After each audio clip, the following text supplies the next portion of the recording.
Apropos of the wet snow, Part 2, Chapter 7th. Oh, hush, Lisa. How can you talk about being like a book when it makes even me, an outsider, feel sick? Though I don't look at it as an outsider, for, indeed, it touches me to the heart. Is it possible that you do not feel sick at being here yourself? Evidently, habit does wonders. God knows what habit can do with anyone. Can you seriously think that you will never grow old, that you will always be good-looking, and that they will keep you here forever and ever? I say nothing of the loathsomeness of the life here. Though let me tell you this about it. About your present life, I mean. Here, though you are young now, attractive, nice, with soul and feeling, yet you know as soon as I came to myself just now I felt at once sick at being here with you. One can only come here when one is drunk. But if you were anywhere else, living as good people live, I should perhaps be more than attracted by you, should fall in love with you, should be glad of a look from you, let alone a word. I should hang about your door, should go down on my knees to you, should look upon you as my betrothed and thigh. I should not dare to have an impure thought about you.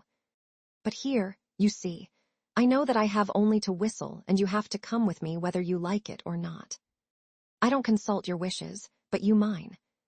The lowest laborer hires himself as a workman, but he doesn't make a slave of himself altogether. Besides, he knows that he will be free again presently. But when are you free? Only think what you are giving up here. What is it you are making a slave of? It is your soul, together with your body. You are selling your soul which you have no right to dispose of. You give your love to be outraged by every drunkard. Love. But that's everything, you know, it's a priceless diamond, it's a maiden's treasure, love. Why, a man would be ready to give his soul, to face death to gain that love. But how much is your love worth now? You are sold, all of you, body and soul, and there is no need to strive for love when you can have everything without love. And you know there is no greater insult to a girl than that, do you understand? To be sure, I have heard that they comfort you, poor fools. They let you have lovers of your own here. But you know that's simply a farce. That's simply a sham. It's just laughing at you, and you are taken in by it. Why, do you suppose he really loves you, that lover of yours? I don't believe it. How can he love you when he knows you may be called away from him any minute? He would be a low fellow if he did. Will he have a grain of respect for you? What have you in common with him? He laughs at you and robs you. That is all his love amounts to. You are lucky if he does not beat you. Very likely he does beat you, too. Ask him, if you have got one, whether he will marry you. He will laugh in your face, if he doesn't spit in it or give you a blow, though maybe he is not worth a bad halfpenny himself. And for what have you ruined your life, if you come to think of it? For the coffee they give you to drink and the plentiful meals. But with what object are they feeding you up? An honest girl couldn't swallow the food, for she would know what she was being fed for. You are in debt here, and, of course, you will always be in debt, and you will go on in debt to the end, till the visitors here begin to scorn you. And that will soon happen. Don't rely upon your youth, all that flies by express train here, you know. You will be kicked out.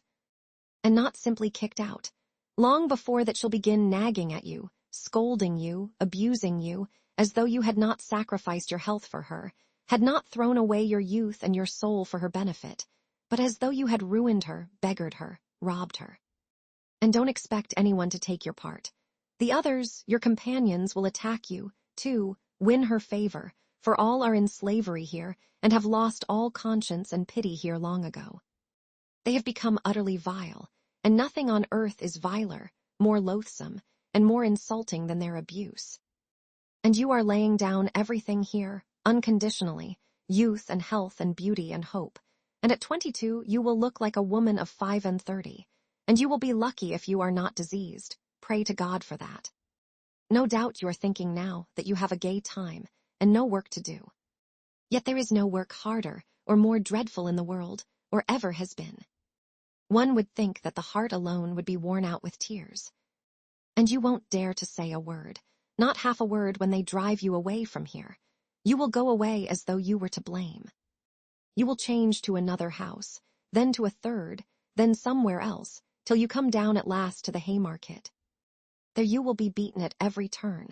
That is good manners there. The visitors don't know how to be friendly without beating you. You don't believe that it is so hateful there. Go and look for yourself some time. You can see with your own eyes. Once, one New Year's Day, I saw a woman at a door. They had turned her out as a joke, to give her a taste of the frost because she had been crying so much, and they shut the door behind her. At 9 o'clock in the morning she was already quite drunk, disheveled, half-naked, covered with bruises. Her face was powdered, but she had a black eye. Blood was trickling from her nose and her teeth. Some cabman had just given her a drubbing. She was sitting on the stone steps. A salt fish of some sort was in her hand. She was crying, wailing something about her luck and beating with the fish on the steps, and cabmen and drunken soldiers were crowding in the doorway taunting her. You don't believe that you will ever be like that. I should be sorry to believe it too, but how do you know? Maybe 10 years, 8 years ago that very woman with the salt fish came here fresh as a cherub, innocent, pure, knowing no evil, blushing at every word.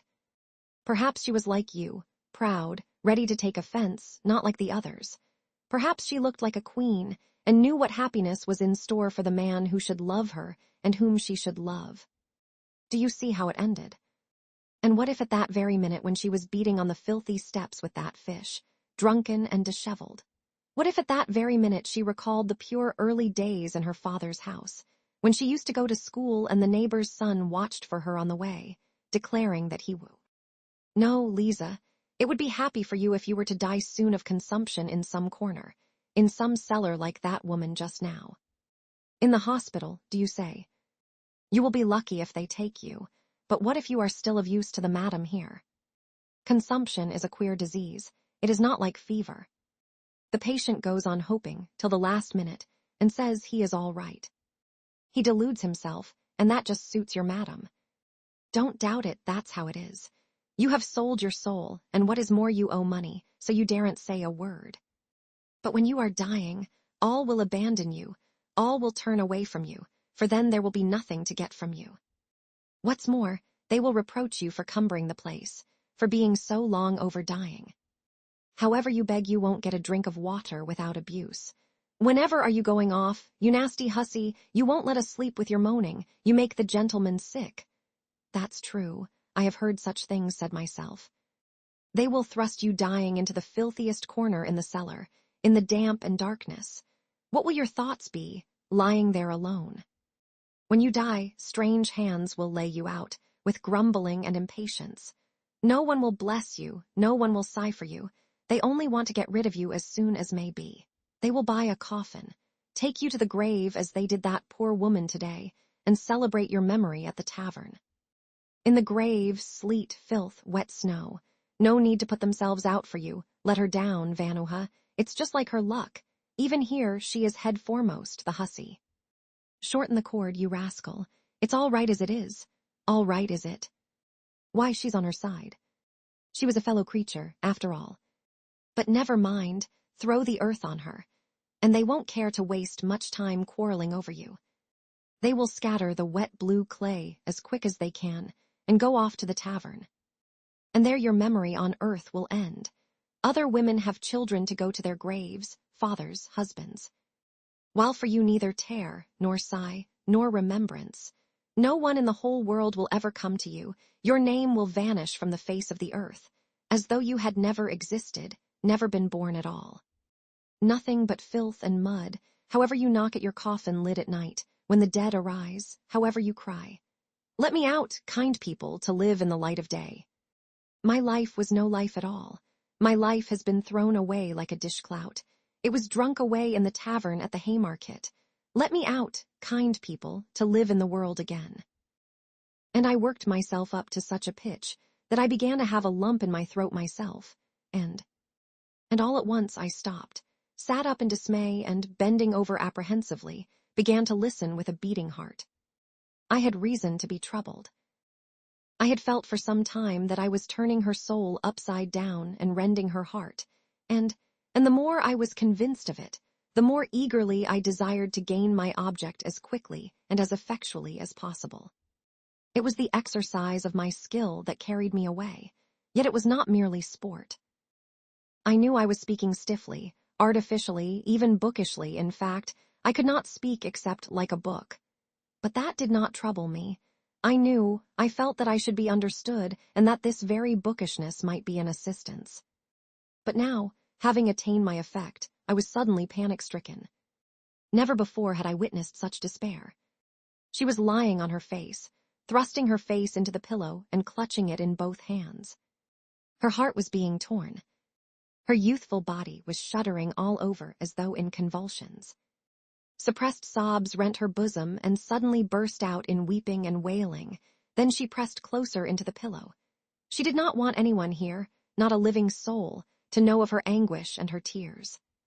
She bit the pillow, bit her hand till it bled. I saw that afterwards. Or, thrusting her fingers into her disheveled hair, seemed rigid with the effort of restraint, holding her breath and clenching her teeth. I began saying something, begging her to calm herself, but felt that I did not dare. And all at once, in a sort of cold shiver, almost in terror, began fumbling in the dark, trying hurriedly to get dressed to go. It was dark. Though I tried my best, I could not finish dressing quickly. Suddenly, I felt a box of matches and a candlestick with a whole candle in it. As soon as the room was lighted up, Lisa sprang up, sat up in bed, and with a contorted face, with a half-insane smile, looked at me almost senselessly. I sat down beside her and took her hands. She came to herself, made an impulsive movement towards me, would have caught hold of me, but did not dare, and slowly bowed her head before me. "Lisa, my dear, I was wrong." "Forgive me, my dear," I began, but she squeezed my hand in her fingers so tightly that I felt I was saying the wrong thing and stopped. "This is my address, Lisa. Come to me." "I will come," she answered resolutely, her head still bowed. "But now I am going. Goodbye. Till we meet again." I got up.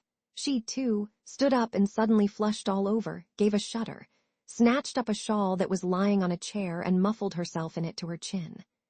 As she did this, she gave another sickly smile, blushed and looked at me strangely. I felt wretched. I was in haste to get away, to disappear. "Wait a minute," she said suddenly, in the passage just at the doorway, stopping me with her hand on my overcoat. She put down the candle in hot haste and ran off.